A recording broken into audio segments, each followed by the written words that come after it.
Hey guys, my name is Zulu and I am the guild leader for the Terran Empire. I just wanted to go over a couple of tips and tricks, things that you can expect when you first enter the game, a little bit about it, and some other random stuff. So, basically, this game it's called a survival game, but I don't really know how survival-ish it is because you can go from flat naked into wearing armor and killing stuff in just a matter of a couple hours. So it's not really too survival-ish. But if you were to take, say, the old school Ultima Online and marry it with something like RuneScape, that's kind of what you would get here. You can see the graphics as I run around here just a little bit.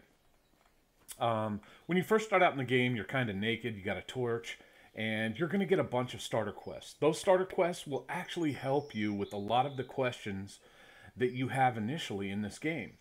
Also, too, there is a Wild Terra Discord, and on that Discord, there are a lot of pinned guides and things there that you can look at that will kind of help you at least start out and enjoy your experience a little bit better, so you don't feel so lost.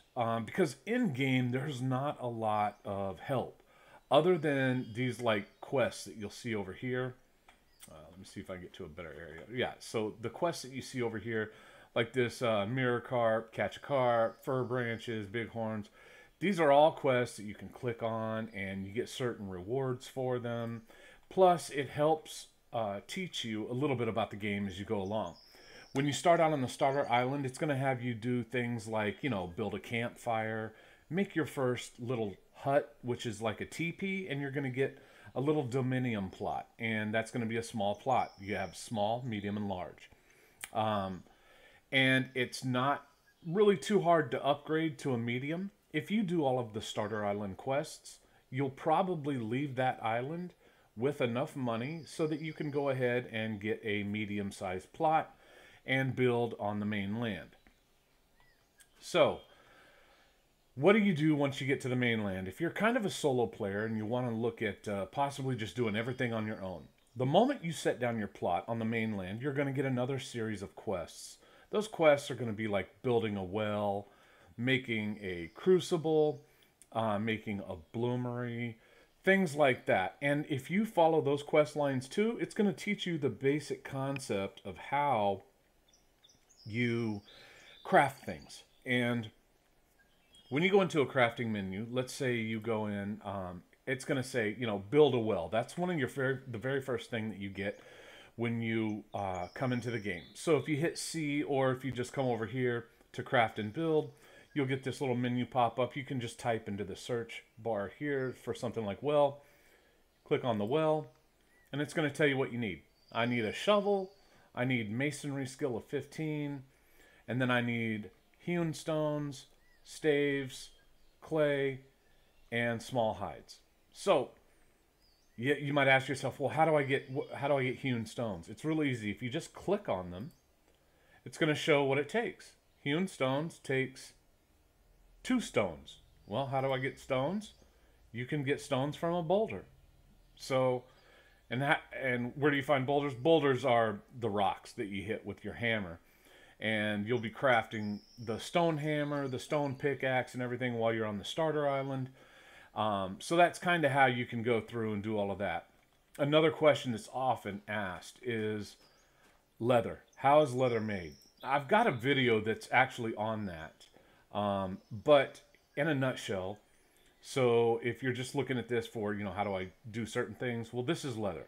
You've got different solutions that you can make. Now, that's also a part of the quest line that you're going to get once you get onto the mainland. So these 3 different solutions, I put like stacks of 20 in here, along with water, and then my hides. That's all you got to do. It just takes a long ass time for it to go from this to this to this, and then spit out a leather. So generally in the morning, I'll put all my solutions in there. I'll come back 6-7 hours later, and then I can pull out the solutions, restock it back up, and bingo, bango, you've got leather going. Now, if you're going to be like a hardcore leather worker, you're going to want more than a couple of vats. You're going to need at least probably 6 to 8 vats. That'd be a good thing for you. And then you want to just keep them running. And it's real easy to start stocking up on your leather, and then you're going to make leather pieces. And one of the quests that you get when you get onto the mainland is about making leather. So that's kind of how that works. You get medium hides from killing goats, killing boars. That's gonna help you stock up on those. Plus, you get it in the crypts, and you'll get it probably from the church as well. The medium hides and raw hides that you can put onto a tanning rack. And the tanning rack, that's going to be a part of your initial thing on the starter island. I won't go into deep detail on that as well either. So, you finish all of your quests on the starter island, you come over to the main island. After you set up your initial little camp there and you get your starter quests that are on the main island, you're going to ask in global chat probably real quick about the leather. We went over that. About, how do you get tin? How do you get copper? How do you smelt them together and make bronze? Okay, well, so when you are gathering, and you're going to have your little stone pickaxe in the beginning as well. The quality of the stone pickaxe is going to depend on, is going to actually dictate how much ore that you get when you hit something. So you're going to want to get as much tin and as much copper as you can. Let me see if I have any here. Yeah, so you're going to want as much tin and as much copper. That you're going to see the tin nodes, you're going to see the copper nodes, right? You're going to hit it with your stone axe. The moment you can, you want to upgrade from from a stone pickaxe to the next level, which I will show you here. So you're going to go to a bronze pickaxe. A bronze pickaxe will actually allow you to gather more, and you can see that right here above the quality where it says 100% at the bottom. Just above that, you're going to see the gather. So a quality 100 bronze pickaxe is going to gather at 150%, which is going to be a heck of a lot better than your stone pickaxe. Because more than likely, your stone pickaxe is going to suck, and it's going to gather like 1 or 2. So you can also craft higher quality stone pickaxes, and that'll get you more as well. But that's kind of how the quality works. So quality on all tools matters. Actually, you could have an amazing bronze pickaxe, and you could get that up to well over 200% gather, and versus an iron pickaxe, which might have a lot less. So it doesn't necessarily mean that it's going to have more. It's just that the base at 100 is going to be better each level you go up. So that works for all tools and everything. The higher the level tool and the higher the quality, the more stuff you're going to pull out for resources. Plus, in your skill menu here, if you go into your skills, you're going to see that as you hit things, you're going to get, like for mining, for me, the more I mine, the higher the skill goes, and then you get little perks, right? So at mining 5, you get pick up fragments. At 10, you get sifting, and this just increases the amount of the resources that you gather. Then at 20, you get a higher speed in mining, which that one is actually really good, because the more you mine, you want to just do it faster and get it out of the way. It's kind of a chore anyways, right? But other people like gathering and whatnot, so that's cool too. So once you've got your little medium plot, you've upgraded. Now where you're going to do that is in town at the librarian. The librarian sells the medium land deed, okay? And then there's also a little bit of things that you're going to need for that as well. So if you go into your medium dominium, right here in your crafting menu, it's going to tell you, there's your medium land deed. That costs 25 silver. Then you're going to need hewn rocks, 4 bronze ingots, 3 planks, and 1 piece of leather. Very simple. You can gather and get all that within a couple of hours of starting the game. Now, if you don't know what hewn rocks are, once again, you can go into this menu here. You can click. It's rocks, and rocks are rocks. And then hewn boulders. So how do you make hewn boulders? Well, you can make a boulder and a hewn stone. And each time you can always click into these things to see how you get them. So that's why it's the crafting menu is actually pretty good for that. If you're looking to know a little bit more about, like, say, jewelry or agriculture or fishing, I don't do any of that, so I apologize. That's just not my thing. It's not my jam, right? That's kind of, you can ask in global, um, and or you can probably look. I'm certain that there's other people that might have videos out there on it. So yeah, as far as fighting goes, let's discuss that just a little bit. So in the starting quest, you're going to get to a quest that is going to tell you to run to the cemetery.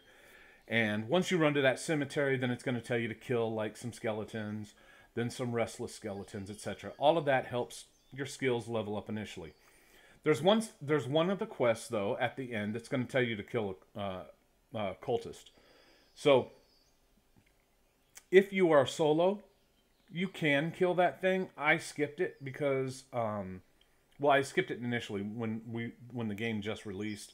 I went ahead and did it then with a partner. So if you don't have a partner and you don't feel like doing it, it's fine. You're not going to. It's not the end of the world. If you do all of the quests, but let's say you don't do the taming part of the quest, you can still come off of that starter island with like 25 silver. So it's not going to be too bad. And then once you get over here, you're also going to have kill quests as well. The kill quests over here are going to start out with the same thing, killing like skeletons, and then you're going to have skeleton warriors, and then you're going to have the rangers, and then you're going to get like the necromancer, the mad necromancer, and then you're going to have a quest to visit the church. So over here, the kind of the area that's built for noobs, which is like the crypts and you're going to hear that all the time. The graveyard and the crypts.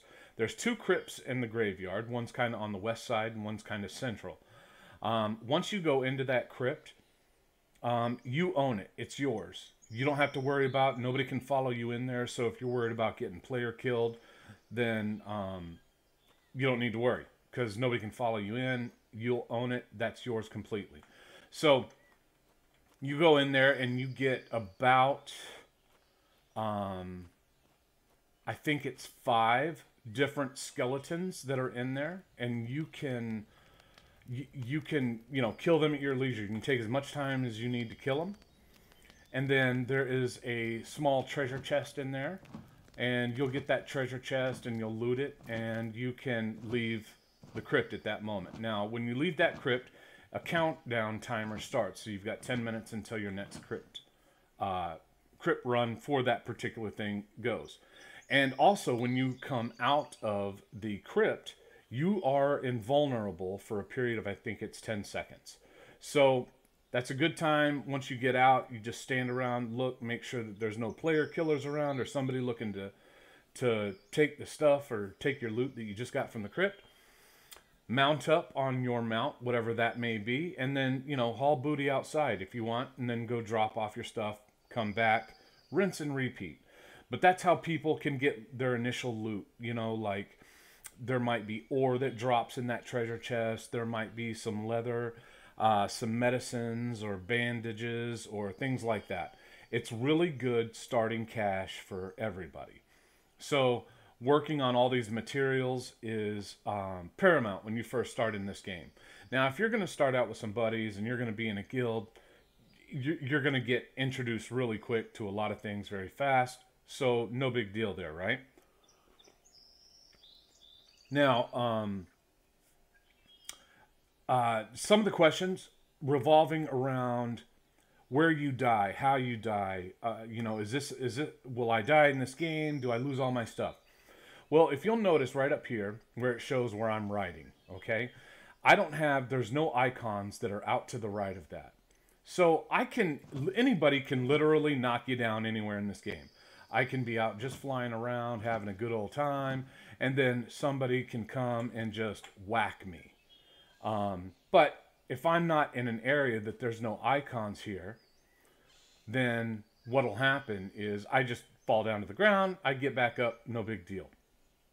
So, but then there's places like this right here. This right here is the swamp that I'm about to go into, and I'm going to show you what that is. So, the Swamp of Endless Moans. you see here, you've got free loot. You can loot the corpses of others, inventory loss, everything that's in my inventory will drop, and this is a deadly area. So I will die instead of just being knocked down in this area. Easy ways, if you come in here and you're seeing a PKer, haul booty out. Once you get out, they can't take your stuff anymore. And now, this is what they're talking about. You will not lose anything that you're wearing here. You will lose all of the stuff in your inventory here. So if somebody were to have just killed me, they would have gotten an axe, a pickaxe, they would have gotten my knife, they'd have gotten my nice axe that I use for killing. So that's the difference in areas. So there's many areas that will have that deadly area. The graveyard is a deadly area. The swamp is a deadly area. There's a place called Longlift and the Gorge, and both of those places are great for miners, but they're deadly areas. So you will drop what's in your inventory. That's why it's good to only take with you things that you can afford to drop if you're dead. So you might lose the stuff that you've just been mining, but at least you won't lose any of your good stuff. And always keep your things equipped, right? So if you keep your things equipped, you're not going to have to worry about losing too much. It's gonna be a headache, and it's going to be a pain, and you're going to get all kinds of pissed off, but it happens, right? So that's to explain how deadly areas work. I don't want to take too much of your time as far as what I'm trying to say here. I don't edit videos. It would be better if I did, because then you wouldn't hear me like sipping coffee or belching or whatever. But I just wanted to make that so that there might be a few tips that might help you out, and I hope that everybody has a great time. I love this game. It's very grindy, probably too much so, but if you're kind of one of these people that's in it for the long haul, it's a good marathon game to play. I've got well over 700 hours into it, I think, right now. So I love it, and I hope you do too. If there's anything I can help you out with in game, let me know. But I appreciate your time. Thanks a lot, guys.